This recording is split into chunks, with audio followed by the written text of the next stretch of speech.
Hi Face Camp kids, welcome back to Stories with Miss Nicole. I'm very excited that you're here with me today. I just got a whole bunch of new books. So we have a whole bunch of new stories that are going to be coming out. Some books that I've never even read before. So that's going to be so exciting that me and you get to read it together for the first time. So one of the books is this one, Bernstein Bears Love Their Neighbors.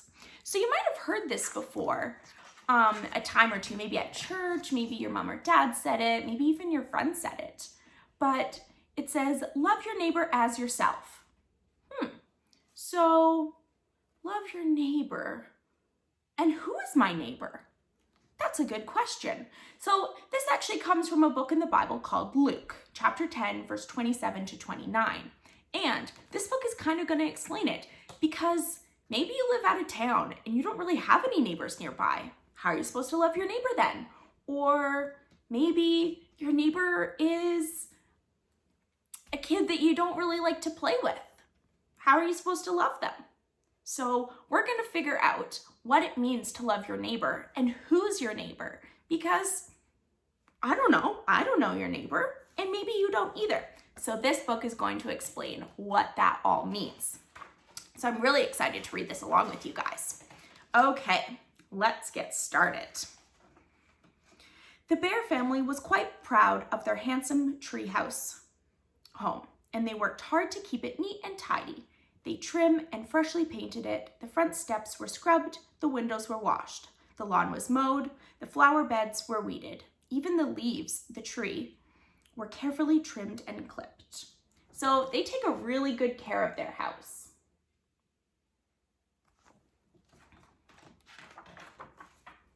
Most of their neighbors took good care of their homes as well. The pandas across the street, even bigger neat freaks than the bears. So neat freaks, sometimes you might hear that when someone is extra careful about what they want to do.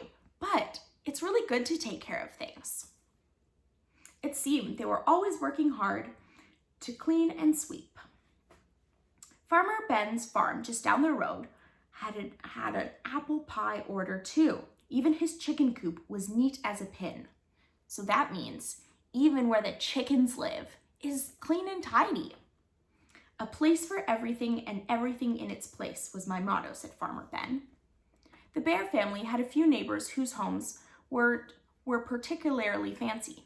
The Mayor Honeypot, the bear who rode around Beartown in his lavender limousine. His house was 3 stories tall and built of brick. It had a big brass door knocker on the front door and statues of flamingos on the front lawn. That sounds super cool. Even the most impressive was the mansion that Squirrel Grizzly, the richest bear in all bear country, lived in. It stood on a hill surrounded by acres of lawns and gardens, dozens of servants, gardeners who took care of the place. The Bear family was so proud of their neighborhood, and they got along pretty well with all their neighbors. So now we get to see what all of they look like. So here's the farmer family. And then we got the panda bears. And then we got the mayor with his fancy limousine. And then down there, we've got the big mansion. So they live in a neighborhood with lots of different kinds of houses, and maybe you do too. I know that I do. The houses around my house don't look like the same. Or maybe you live in a neighborhood and all the houses do look the same. Except for the Bog brothers. So this is the family that doesn't take care of their house. The Bog brothers lived in a run-down old shack not too far from the Bear family's treehouse. But what a difference. So they live in the same neighborhood, but it's not quite the same. Their roof was caving in, and the whole place leaned to one side. There was junk all over the yard. Chickens, dogs, cats ran everywhere. A big pig waddled out of the mud in the back. Those Bog brothers, Mama would say whenever she saw them, they're a disgrace to the neighborhood. Yes, Papa agreed. They are certainly causing a problem. So they're not too happy that these guys don't take a very good care of their home. And it's bothering them. One bright spring morning, the bear family was working outside, cleaning up and fixing up, when the Bog brothers came along. They were driving their broken down old car. It made a terrific clanking racket. So, you know, sometimes when you hear a car and it's so loud, that's what these brothers were driving. As they drove past the treehouse, one of the Bog brothers spit out of his car. It nearly missed the bear's mailbox. Really, Mama said, shaking her head. Those Bog brothers are a disgrace. I agree, said Papa. And as he was getting the mail out of the mailbox, I'm afraid they're not very good neighbors. So they're not really happy on how they're acting either. They think it's not really nice what they're doing. Papa looked through the mail and found a big yellow flyer rolled up. He opened it and showed it to the rest of the family. Oh boy, said sister and brother, it looks like a big block party. Can we go? Can we go? It certainly looks fun, said Mama. What do you think, Papa? Everyone in town will be there. We ought to go too. Yay! Cried the cubs. So they're really excited. They got an invitation to go to a block party. So that means a party for all of the neighborhood. So on a Saturday morning, they all piled into the car and they had a picnic basket and folding chairs. They were really looking forward to the day of fun and excitement. But as they drove along, the car began to make a funny sound. Uh-oh. It started out as a and soon developed in a uh-oh, that does not sound good.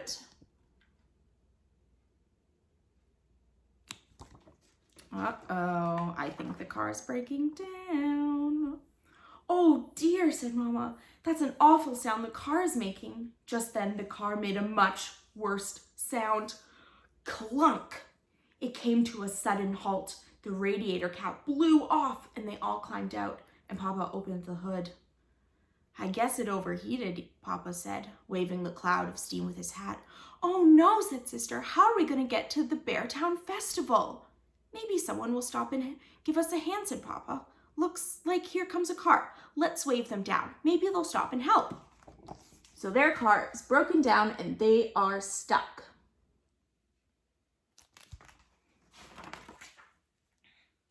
It was the mayor and Miss Honeypot in their long lavender limousine. They were on their way to the festival too. Their car slowed down, but it didn't stop. The mayor leaned his head out the window. Sorry, we can't stop. We're late already. I'm the master of ceremonies today, and I've got to be there on time. I'm sure someone else will stop and help you. He pulled away with the squeal of the tires. Said Papa. Maybe someone else will come along? Soon another car did. It was Squirrel and Lady Grizzly driven to the festival in their big black Grizz Royce. That's funny. That's another. So they're making a joke about a car. The name. I like that. They slowed down too. Lady Grizzly rolled down her window. I'm afraid we can't stop. We don't have time. I'm the judge of the flower arranging contest and we simply must hurry. And with that, they pulled away. So two people that they know that they're neighbors with didn't stop.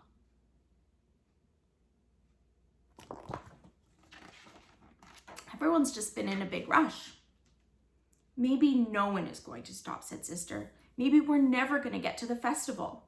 One of our neighbors is sure to stop and help us, said Mama. After all, that's what good neighbors are for. Yeah, said Brother. But do they know that? A cloud of dust appeared down the road. Here comes someone now, said Sister urgently. The dust cloud grew closer and they could hear the clunkety racket getting louder. Ooh, who do you guys think it is? Who drives a really loud car? Do you know? Oh no, said Papa, shading his eyes, peering down the road. If that's who I think it is, it was the Bog brothers. They came clanking up in their rickety old car and screeched to a halt. First one, then the other of the Bog brothers climbed out.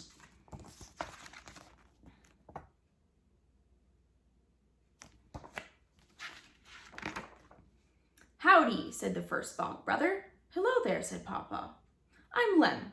I'm the first Bog brother. I can see you're having some trouble with your vehicle. Well, yes, we are, said Papa. Maybe we can give you a hand, said Lem. That would be very neighborly of you, said Papa. Hey, Clem, hey, Schlem, called Lem. Get out the rope. The other two Bog brothers rooted around the back of their car and came out with a length of rope.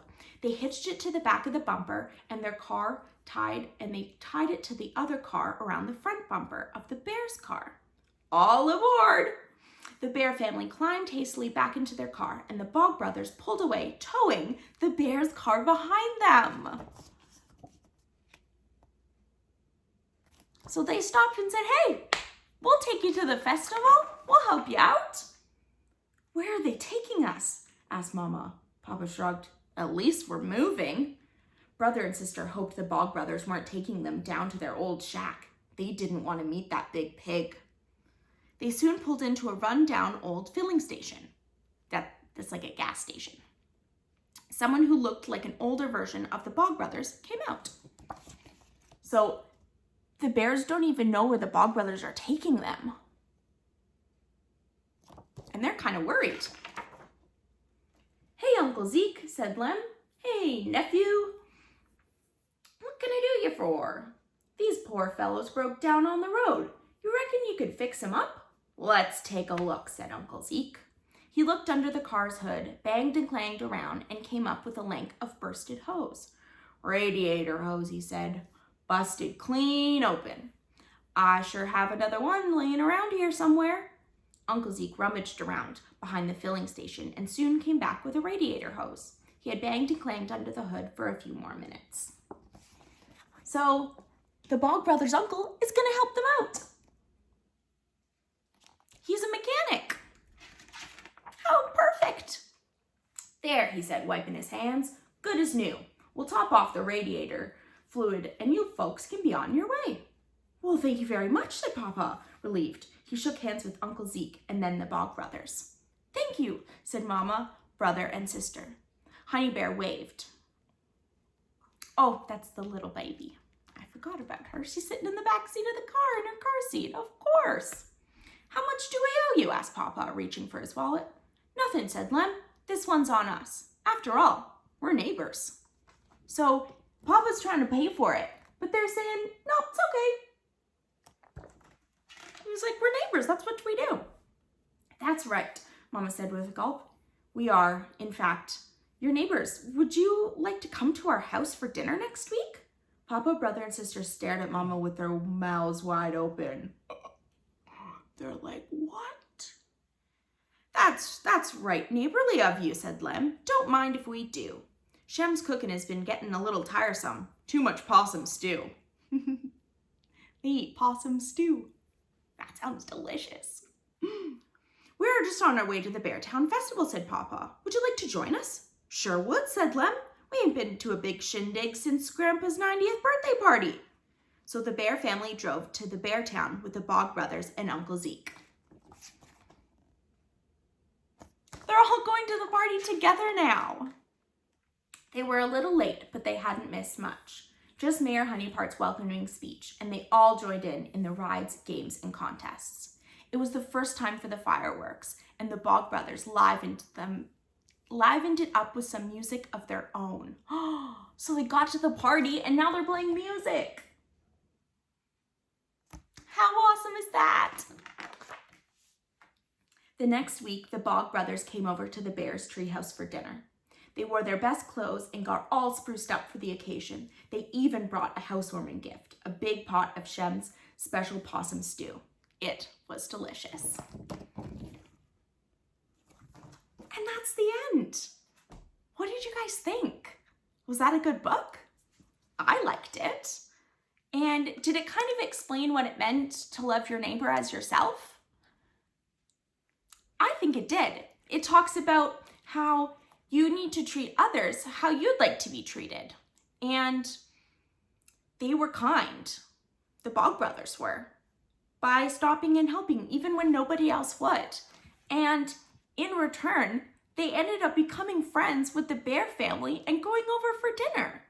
So it all really worked out in the end for them. And what's important is treating everybody like that.